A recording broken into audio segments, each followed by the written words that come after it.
noches, mi nombre es Rodrigo Peláez, soy abogado asociado del Estudio Muñiz.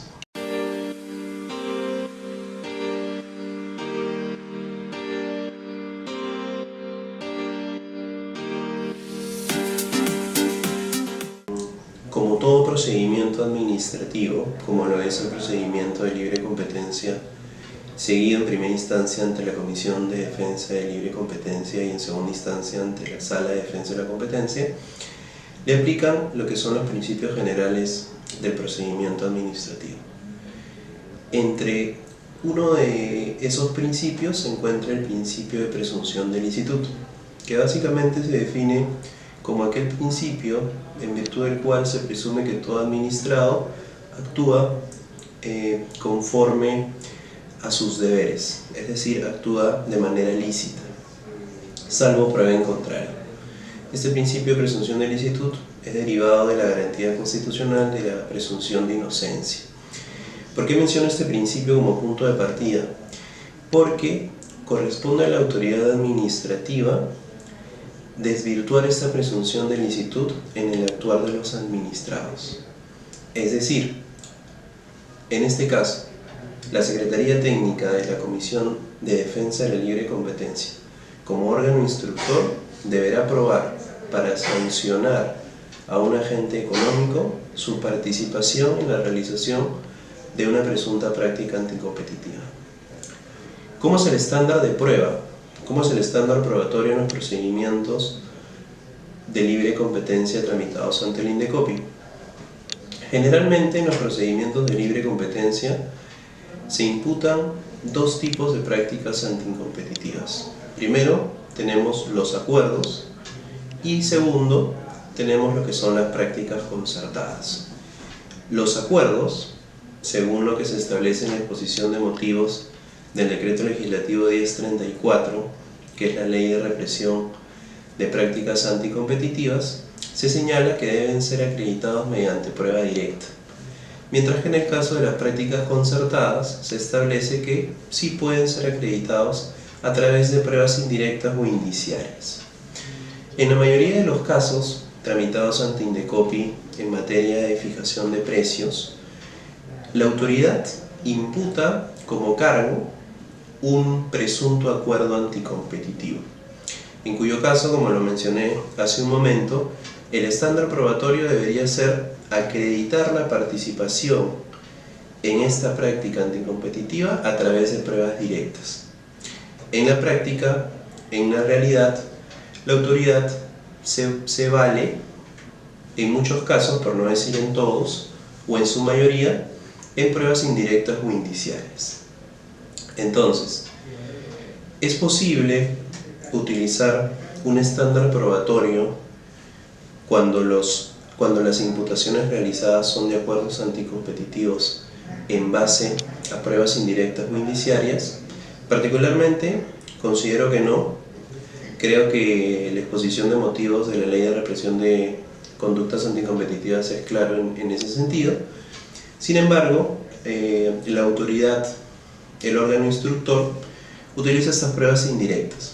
Pruebas indirectas o indiciarias que, según lo establecido ya en diversos pronunciamientos por la Sala de Defensa de la Competencia, tienen que cumplir con determinados estándares o parámetros. ¿Cuáles son estos estándares o parámetros? En primer lugar, tiene que haber una pluralidad de hechos, entendiéndose estos como indicios. Indicios de la presunta realización de una práctica anticompetitiva. Luego, tiene que haber un razonamiento lógico deductivo entre estos hechos y la hipótesis que sostiene la Secretaría Técnica.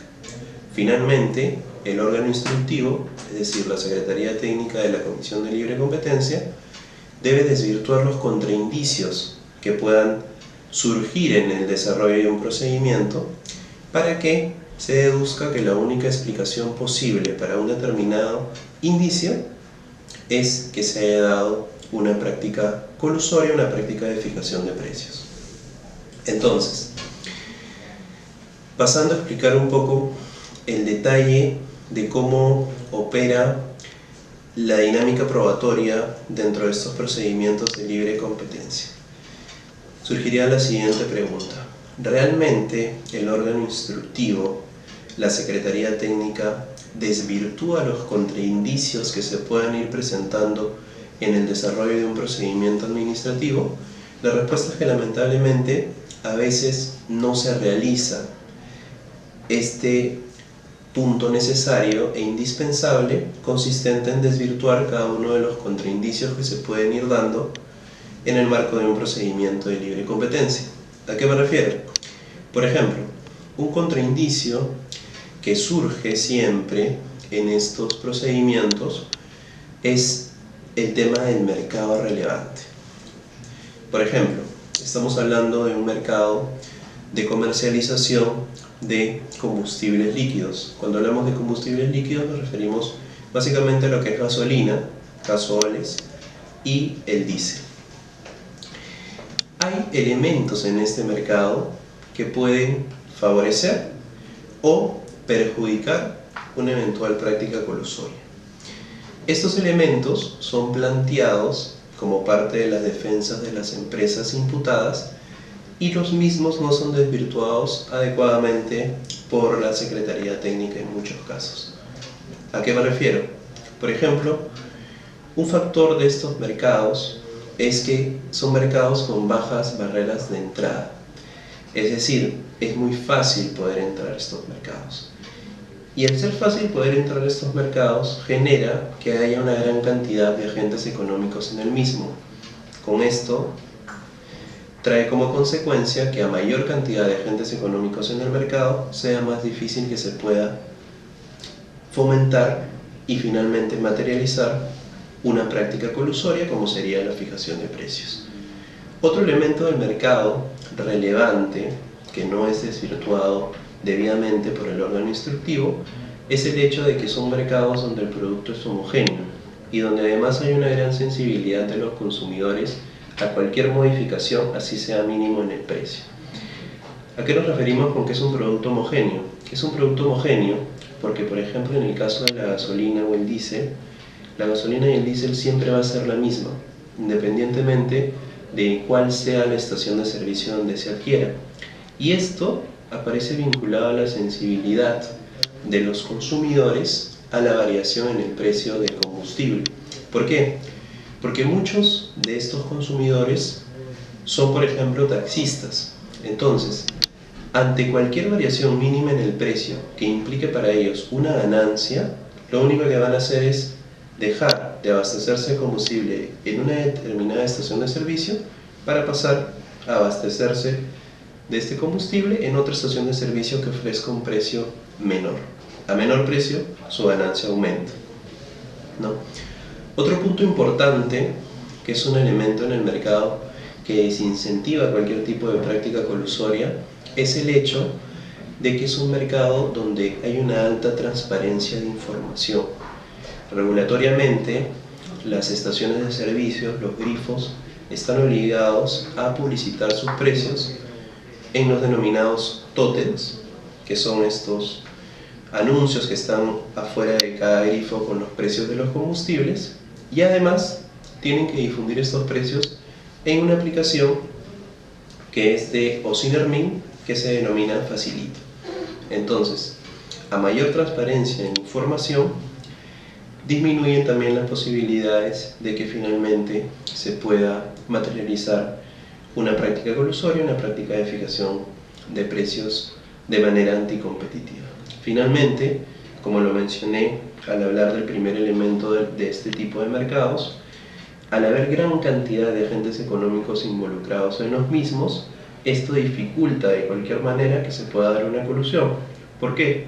Porque, evidentemente, si estamos hablando de un mercado con agentes económicos reducidos, va a ser mucho más fácil poder coordinar los precios, hacer seguimiento al cumplimiento de una determinada fijación anticompetitiva de precios y eventualmente sancionar a aquellos que se aparten de este presunto acuerdo anticompetitivo de fijación de precios.